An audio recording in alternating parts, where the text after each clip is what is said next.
आज हम एक सेंटेंस लेते हैं जिसे हमें डायरेक्ट से इनडायरेक्ट बनाना है और इसके माध्यम से हम सीखने का प्रयास करते हैं कि अगर बड़े सेंटेंस आ जाते हैं तो हम कैसे उन्हें आपस में जोड़ते हैं। ये एक नरेशन का डायलॉग सेंस है, डायलॉग स्टाइल है और ये इंट्रोगेटिव में है। जैसे कि आप पहले एग्जाम्पल के पहले वाक्य को देख रहे, where have you kept my English notebook question said Reena to her mother. तो Reena said to her mother कि where have you kept my notebook. Mother, have you looked in the book case. Reena, I have searched everywhere possible for it but I could not find it anywhere, could you help me find it. Question है। चलो इस कई sentences के group को, जो एक conversation है, जो बातचीत है मदर और रीना के बीच में, उसको बनाने का प्रयास करते हैं। तो सबसे पहले रिपोर्टिंग वर्ब से स्टार्ट करते हैं। ये हमारी रिपोर्टिंग वर्ब है तो इसको हमें क्या करना पड़ेगा, इसका सब्जेक्ट पहले लाते हैं सॉल्व, इसमें लिख देते हैं सॉल्व्ड। और सबसे पहले हम क्या करते हैं, सबसे पहले हम यहाँ से स्टार्ट करते हैं रिपोर्टिंग वर्ब से। Reena said to her mother, यानी ये क्वेश्चन है तो हम इसे आस्क्ड में बदलेंगे। रीना आस्क्ड हर मदर, ठीक है। वेयर, ध्यान रखिए जब वाई टाइप WS टाइप ये आए, क्वेश्चन आए यहाँ, तो हमें अलग से कोई कंजंक्शन लगाने की जरूरत नहीं होती, बस बल्कि इन्हीं को हम कंजंक्शन के रूप में यूज कर लेते हैं। Reena asked her mother where, ठीक है। अब वाक्य को असर्टिव बनाएंगे। असर्टिव वाक्य बनाना आपने सीखा था पहले। असर्टिव वो होता है इसमें सब्जेक्ट पहले आता है, फिर वर्ब और फिर ऑब्जेक्ट आते हैं। तो सबसे पहले अब इस वाक्य को मैं असर्टिव बनाना है, इसमें वर्ब पहले आई है तो वर्ब को भी ना लगाओ। सबसे पहले यू को देखो, इसका जो सब्जेक्ट है, तो पहले हम वेयर के बाद यू को लाएंगे। अब यू क्या है, यू सेकेंड पर्सन का प्रोनाउन है जो किसके लिए बदला जाएगा, किसके लिए बदला जाएगा, रीना इसका सब्जेक्ट है और उसकी माँ इसकी ऑब्जेक्ट। किसके लिए बदलेंगे, माँ के लिए, सुनने वाले के लिए। तो सुनने वाले के लिए इसका क्या हो जाएगा, सी, है ना। तो वेयर, अब सब्जेक्ट लगाएंगे वेयर सी हैव। यहाँ टेंस संबंधी परिवर्तन भी करेंगे। जब ये पास्ट में है तो आगे आने वाली जो वर्ब्स होंगी वो सब पास्ट टेंस में होंगी। तो वेयर सी हैड, अब वर्ब लाएं, हैव को हैड में बदल दें। Where she had kept, verb में कोई परिवर्तन नहीं होगा क्योंकि हैव के साथ भी थर्ड फॉर्म आता है और हैड के साथ भी, हैव के साथ भी आया था और हैड के साथ भी आया। Where she had kept my English book. My किसके लिए आ रहा, माई आ रहा रीना के लिए। माई फर्स्ट पर्सन का है तो हमेशा बोलने वाले के लिए आता है, रिपोर्टिंग वर्ब की सब्जेक्ट के लिए। तो ये हो जाएगा her, where she had kept her English note book, English note full stop. अब मदर ने क्या रिप्लाई किया, have you looked in the book case. तो देन मदर यानी हर मदर, हर मदर माने क्या कहा, have you looked in the book case, यानी देयर इज अ क्वेश्चन, यानी उन्होंने भी पूछ दिया। तो हर मदर आस्क्ड या inquired of, her mother asked या इंक्वायर्ड ऑफ। देखो ध्यान रखना, आस्क्ड के साथ ऑफ का यूज नहीं होगा, लेकिन इंक्वायर्ड या डिमांडेड लगाएंगे तो ऑफ का यूज करना पड़ेगा। Her mother inquired of if क्यों, क्योंकि ये जो अगला वाक्य है, ये जो हम जोड़ रहे हैं, have you looked in the book case, ये यस नो टाइप है। जो वाक्य यस नो टाइप होते हैं, मतलब जिनका आंसर हम यस या नो में दे सकते हैं, उनको जोड़ने के लिए इफ या वेदर का प्रयोग करते हैं। चलिए इफ लगा दिया, इफ, और फिर वही नियम, ये इंट्रोगेटिव है लेकिन अब ये जब इनडायरेक्ट में जाएगा तो इंट्रोगेटिव नहीं होगा, तो फिर ये असर्टिव होगा। तो असर्टिव में सबसे पहले सब्जेक्ट, तो इसका सब्जेक्ट क्या है, यू। किस में बदला जाएगा, यू किसके लिए आ रहा है, यू हमेशा सुनने वाले के लिए आता है। कौन सुन रहा है, यहाँ रीना सुन रही है, मदर बोल रही, तो सी, इफ सी, ओके। हैव को वही पास्ट में इसके हैड, लुक्ड को looked in the book case, ठीक है। फिर इसके बाद रीना बोली, आई have searched every place. Reena, तो रीना ने माँ को जवाब दिया, तो रीना आप रिप्लाइड कह सकते हैं, ठीक है। आप रीना इन्फॉर्म्ड कह सकते हैं, रीना टोल्ड भी कर सकते हैं। तो आप रीना टोल्ड करके देख लीजिए। रीना टोल्ड, टोल्ड इसलिए कर रहे हैं क्योंकि अगला जो वाक्य है जो रीना ने बोला है ये असर्टिव है, इसमें सब्जेक्ट पहले आया है, तो इसको हम करेंगे रीना टोल्ड हर, बस ठीक, हर मदर कर दो या सीधा कर दो रीना टोल्ड हर, क्योंकि बार बार मदर लिखने की जरूरत नहीं है, आप समझ चुके हैं कि हर मदर का मतलब उसकी माँ से बातचीत हो रही है। रीना टोल्ड हर दैट लगाएंगे क्योंकि ये जो वाक्य है अब जो हम जोड़ रहे हैं कैसा वाक्य है, आई हैव सर्च्ड एवरीवेयर, ये असर्टिव सेंटेंस है जिसको जोड़ने के लिए दैट कंजंक्शन का यूज होता है। तो रीना टोल्ड हर दैट सी, आई किसके लिए आया है, यहाँ आई किसके लिए आ रहा है, सुनने वाले के लिए, हमेशा सुनने वाले कहने वाले के लिए, जो कह रहा है, कौन कह रहा है, रीना कह रही, तो रीना के लिए सी बता रहा। Told her that she have को हैड सर्च्ड एवरी प्लेस, एक ही उदाहरण के माध्यम से कई नियम समझते हैं। Every place possible for it but, तो जैसा आता जाए वैसे जोड़ते जाओ। अभी कोई नई वर्ब आई नहीं है, अभी कोई नया स्टार्ट नहीं हुआ। But I could not find it, but for it, but आई किसके लिए आ रहा, बोलने वाले के लिए, यानी सी के लिए, यानी रीना के लिए। But she could not find it, could not ही रहेगा, उसे चेंज नहीं किया जाता। She could not find it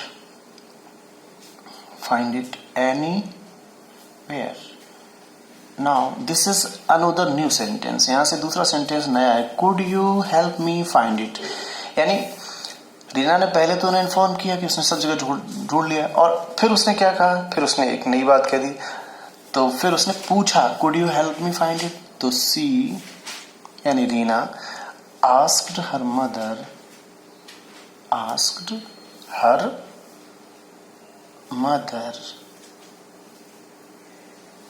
क्या पूछा, could you help me.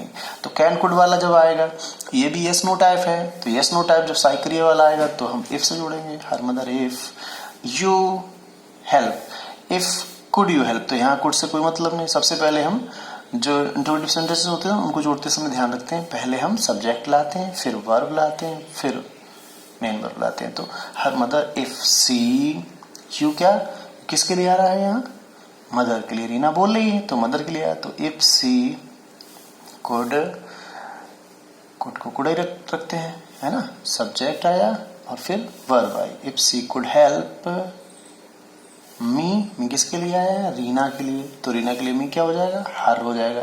C could help her find it.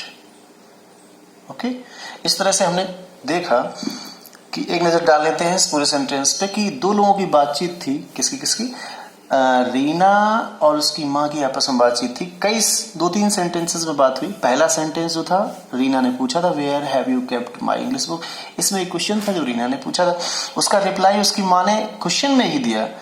तो हमने ऐसे कैसे बनाया, यहाँ देखते हैं। हर मदर आस्क्ड, रीना ने उसकी माँ से पूछा था, रीना की माँ ने उससे पूछा, क्या पूछा था, have you looked in the book किस, तो हर मदर आस्क्ड या इंक्वायर्ड ऑफ, है ना, इफ लगाना पड़ा क्योंकि ये हैव से स्टार्ट हो रहा था। हैव का मतलब यस नो टाइप क्वेश्चन था, तो जब इस यस नो टाइप क्वेश्चन होगा तो उसमें हमें इफ लगाना पड़ेगा। ये साधारण सा नियम है, शायद आपने पढ़ा हो, ना पढ़ा हो तो आज समझ लो कि यदि 2 तरह के क्वेश्चन आते हैं सेंटेंसेस में, यदि वाई टाइप आता है, WH से स्टार्ट हो रहा है या H से स्टार्ट हो रहा है, तो उसमें हमें अलग से कोई कंजंक्शन लगाने की जरूरत नहीं होती। उन्हीं शब्दों को, हाउ को, व्हाट को, वेयर को हम कंजंक्शन रूप प्रयोग करते हैं।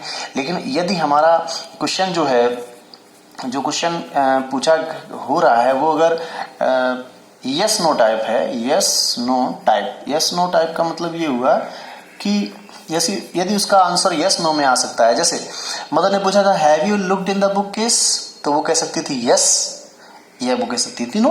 तो ऐसे जब आ जाए तो उसके लिए हम क्या करेंगे, इफ लगा देंगे। इफ लगा के फिर हम वाक्य को, सबसे ज्यादा सावधानी वाली बात ये है कि हम वाक्य को, जो नया वाक्य बनाने जा रहे हैं, वो भले ही क्वेश्चन था लेकिन अब हम उसको कैसे बना रहे हैं, एसेटिव में। सबसे पहले सब्जेक्ट ला रहे हैं, फिर हेल्पिंग वर्ब ला रहे हैं, फिर मेन वर्ब ला रहे हैं, फिर अदर वर्ड्स ला रहे हैं। तो ये सिस्टम आपको ध्यान रखना है कि जब हम इंट्रोगेटिव वाक्यों को बदलते हैं तो हम बदलते समय उन्हें इंट्रोगेटिव नहीं बल्कि उन्हें एसर्टिव बनाते हैं। नेक्स्ट सेंटेंस को लेते हैं और इसके माध्यम से समझते हैं, एक बार फिर समझते हैं।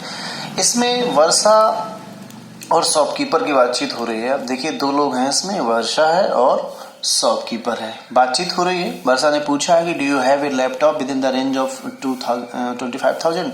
शॉपकीपर ने आंसर किया what do you need it for. Varsha ने फिर आंसर किया actually I need it for surfing, preparing power point and presentation and basic word processing. Then there is another question, do you have anything in my range of budget? This चलिए इसको बढ़ाना शुरू करते हैं। वर्षा और shopkeeper के बीच बातचीत हो रही है इसमें। तो वर्षा, यहां से शुरू करते हैं इसको सॉल्व करना। वर्षा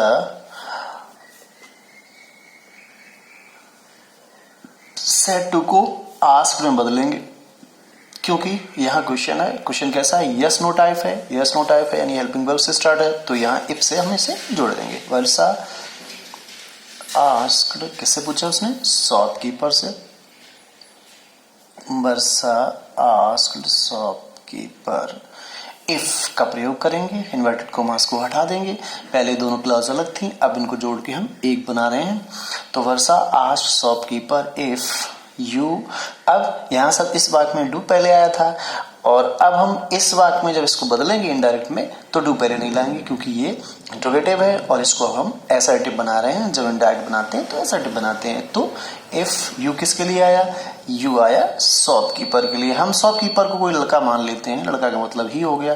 तो इफ ही हैव को यहाँ पास्ट है इसलिए इस हैव को हम हैड में पास्ट टेंस में बदल देंगे। If he had a laptop. एक एक शब्द को आगे लेके बढ़ते हैं, भटकने की जरूरत नहीं है। आगे वाले शब्दों को नहीं देखते हैं बल्कि जो शब्द इन हैंड आ रहा है आगे उसको देखते हैं। लैपटॉप विद इन, तो विद इन।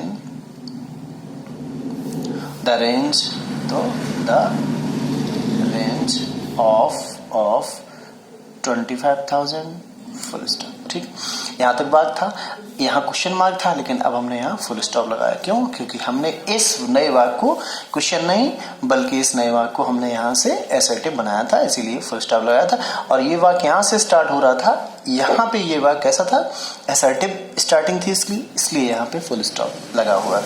चलिए शॉपकीपर ने क्या आंसर किया? What do you need it for? Question. Shopkeeper ने आंसर भी क्वेश्चन में दिया है तो शॉपकीपर यानी लिखेंगे द शॉपकीपर ने उससे पूछा है वो हम इंक्वायर्ड ऑफ, डिमांडेड ऑफ, है ना, आस्क्ड भी कर सकते हैं। चलिए हम इंक्वायर्ड ऑफ या डिमांडेड ऑफ करते हैं। इंक्वायर्ड ऑफ कर लेते हैं, उसने जानकारी चाहिए तो द शॉपकीपर इंक्वायर्ड ऑफ वर्षा। यहाँ वर्षा नहीं लिखा था लेकिन हम अपने मन से लगा देते हैं क्योंकि वर्षा से उसने पूछा है। तो द शॉपकीपर इंक्वायर्ड ऑफ वर्षा। क्या पूछा उसने? What do you need it for. यहाँ वाट आ गया यानी WH या H से स्टार्ट होने वाले क्वेश्चन आएंगे तो we have not any need of any special conjunction, हम इसी को लगा देते हैं वर्षा व्हाट। लेकिन एक चीज ध्यान रखें, यहाँ कैपिटल लेटर था और यहाँ ये स्मॉल लेटर बनेगा। The shopkeeper inquired of Varsha what. अब डू नहीं पहले आएगा, ये हेल्पिंग वर्ब है। यहाँ हम सबसे पहले सब्जेक्ट को लाएंगे क्योंकि हम बात बना रहे हैं असर्टिव। What C. यू किसके लिए आया था? यहाँ वर्षा के लिए, है ना, इसलिए इसको हम सी में बदल देंगे। वर्षा लड़की है, व्हाट सी। नीड को नीड कर देंगे क्योंकि ये सिंपल पास्ट में चला जाएगा। अब ये सिंपल प्रेजेंट में था, डू यू नीड, अब ये सिंपल पास्ट में चला गया। पहले ये क्वेश्चन था, अब ये आंसर है। आंसर का मतलब असर्टिव है। तो व्हाट सी नीडेड इट और फॉर, फुल स्टॉप। यहाँ क्वेश्चन था, यहाँ फुल स्टॉप आ गया। अगला वर्षा ने क्या कहा? एक्चुअली आई नीड इट, यानी वर्षा ने उसे समझाया है, वर्षा ने उसे बताया है। तो वर्षा एक्सप्लेन्ड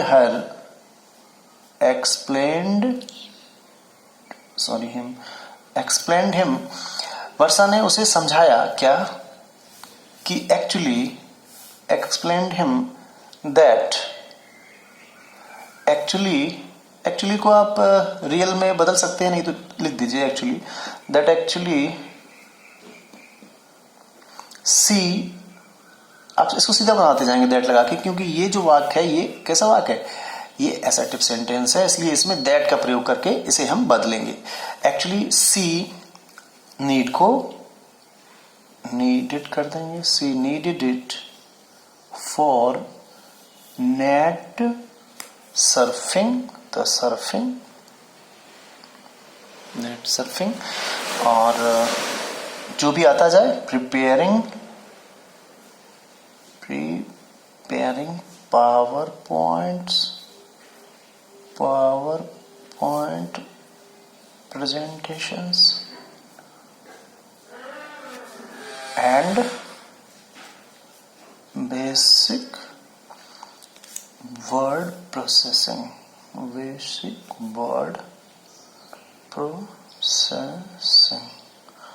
फुल स्टॉप।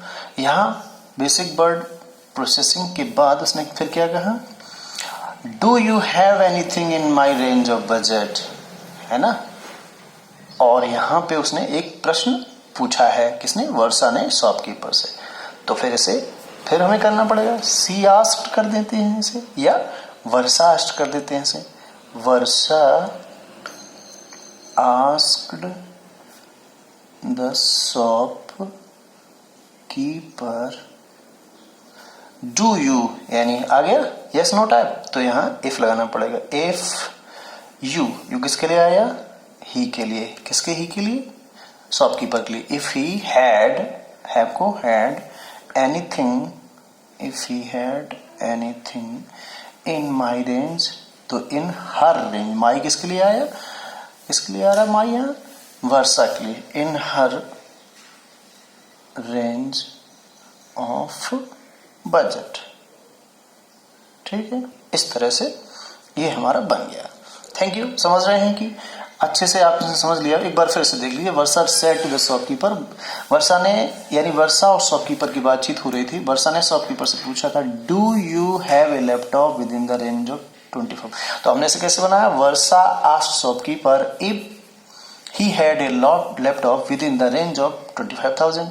दूसरा क्या था, शॉपकीपर ने फिर रिप्लाई किया था, वो भी क्वेश्चन में था। तो द शॉपकीपर इंक्वायर्ड ऑफ हमने कर दिया, एक्चुअली आस्क्ड को इंक्वायर्ड ऑफ कर दिया, इंक्वायर्ड ऑफ वर्षा, अपने मन से जोड़ा है, यहाँ लिखा नहीं था वर्षा, उसको ऊपर से ही मान के चल रहे हैं। शॉपकीपर इंक्वायर्ड ऑफ वर्षा, वर्षा और शॉपकीपर की बातचीत हो रही, तीसरा कोई नहीं है बीच में। Shopkeeper inquired of Varsha, what do you need it for, आपको इसकी क्यों जरूरत है। तो Varsha what she needed, what do you need को हमने what she needed it for कर दिया। समझ रहे होंगे आप, सिंपल प्रेजेंट को सिंपल पास्ट में बदला गया है, नीडेड फॉर। अगला जो क्वेश्चन, अगला जो सबक था, वर्षा ने बताया था उसे, Varsha actually I need it for the surfing preparing power point. तो वर्षा एक्सप्लेन्ड हिम, इसमें यह है कि ये असर्टिव सेंटेंस था जो वर्षा ने बोला था। तो असर्टिव सेंटेंस को बदलते समय जरूरी नहीं है कि हम केवल सेड टू को टोल्ड में ही करें, बस वाक्य के भाव के अनुसार, उसके मीनिंग के हिसाब से हम उसे एफर्म में, आर्ग्यू में, डिस्क्लोज में, डिनाई में, एक्सप्रेस में, मेंशन में, प्रॉमिस, रिप्लाई, रिक्वेस्ट, है ना, comment, acknowledge, observe, protest, report, submit, tell, जो भी आप उचित समझे उसमें बदल दें। उचित का मतलब यह है कि जो उसका भाव हो। तो Varsha explained him that actually she needed it for net surfing, preparing power point presentations and basic word processing. तो फिर इसके बाद वर्षा ने ये डिस्क्राइब किया, इसके बाद उससे पूछा, उसके बाद इससे एक क्वेश्चन किया, do you have anything in my range of budget, कि क्या मेरे बजट का आपके यहाँ है कोई। तो वर्षा आस्क्ड द शॉपकीपर, ये हमें फिर से अपनी रिपोर्टिंग वर्ब तैयार करनी पड़ी। वर्षा आस्क्ड द शॉपकीपर इफ, यहाँ यस नो वाला आ गया था, डू यू हैव, है ना, तो इसका मतलब हमें इफ लगाना पड़ेगा। If he had, do you have, तो if he had anything in her range of, in my range, my किसके लिए आ रहा था, माई हमेशा बोलने वाले के लिए आता है। इस डायलॉग में बोल कौन रहा था, वर्षा बोल रही थी, यानी वो लड़की थी, यानी उसके लिए पॉजेसिव केस में माई का हर हो जाएगा, है ना। If he had anything in her range of budget. Thank you. समझ रहे हैं आप, मुझे आशा है कि आप अच्छे से इन दोनों सेंटेंस के माध्यम से आपने समझ लिया होगा। अगली वीडियो में हम फिर दो सेंटेंसेस के साथ हाजिर होंगे। Okay, bye.